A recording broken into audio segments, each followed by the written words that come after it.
Hello guys, welcome back to my channel. So ఈ video తమిళ చూసి video ఎందు గురించి అని మీకు అర్థమైపోయి ఉంటుంది. ఎందు గురించి అంటే బిగినర్స్ వర్కౌట్ ఏ రోజు ఏం చేయాలి అని చాలా కన్ఫ్యూజన్గా ఉంటారనమాట జిమ్కి వెళ్ళిన తర్వాత. సో మనం అట్లా కన్ఫ్యూజ్ కావద్దంటే మనం ఖచ్చితంగా వర్కౌట్ ప్లాన్ అయితే ప్రిపేర్ చేసుకొని పెట్టుకోవాలి. సో నేను ఫాలో అయ్యే వర్కౌట్ ప్లాన్ అయితే మీకు చెప్తా అనమాట. ఈ వీడియోలో ఏ రోజు ఏ వర్కౌట్ చేసుకోవాలని ప్రిపేర్ చేసుకున్న వర్కౌట్ ప్లాన్ అయితే మీకు ఎక్స్ప్లెయిన్ చేస్తా. సో ఎండ్ వర్క్ అయితే చూడండి, స్కిప్ చేయకుండా. ఈ ఇన్ఫర్మేషన్ తెలియని మీ ఫ్రెండ్స్ ఉంటారు కదా, వాళ్ళకైతే షేర్ చేయండి. కొత్తగా విజిట్ చేసినట్టయితే మన ఛానల్ అయితే ఖచ్చితంగా సబ్స్క్రైబ్ అయితే చేసుకోండి. లేట్ చేయకుండా అయితే వీడియో అయితే స్టార్ట్ చేద్దాం. ఇవే తగ్గించుకుంటే మంచిది.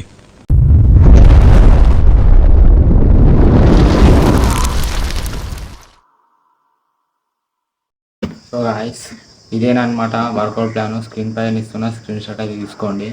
So Monday back, Tuesday chest, Wednesday shoulders, Thursday arms, Friday abs, Saturday legs అనమాట. లెగ్స్ ఎప్పుడైనా సండే కదా, రెస్ట్ డే ఉంటుంది కాబట్టి ఆ సండే ఒక రెస్ట్ డేకు ఒక రోజు ముందు పెట్టుకోవాలన్నమాట. లెగ్స్ చాలా పెయిన్ అవుతాయి కాబట్టి నడవడానికి కూడా రాదనమాట. సో అందుకని రెస్ట్ డేకు ఒక నాడు ముందు వచ్చేటట్టు అయితే ప్లానింగ్ చేసుకోవాలి. సో వీక్ మొత్తం ఒక్కొక్క మజిల్ ఎందుకు పెట్టినా అంటే బిగినర్ లెవెల్ కాబట్టి. సో వీళ్ళు అంత వర్కౌట్ మీద అంత కాన్సన్ట్రేట్గా అంత పర్ఫార్మెన్స్ చేయలేరు అనమాట, టూ మజిల్స్. సో అందుకే వన్ మజిల్ అయితే పెట్టిన. సో ఇంతే గాయస్ ఇన్ఫర్మేషన్ అయితే.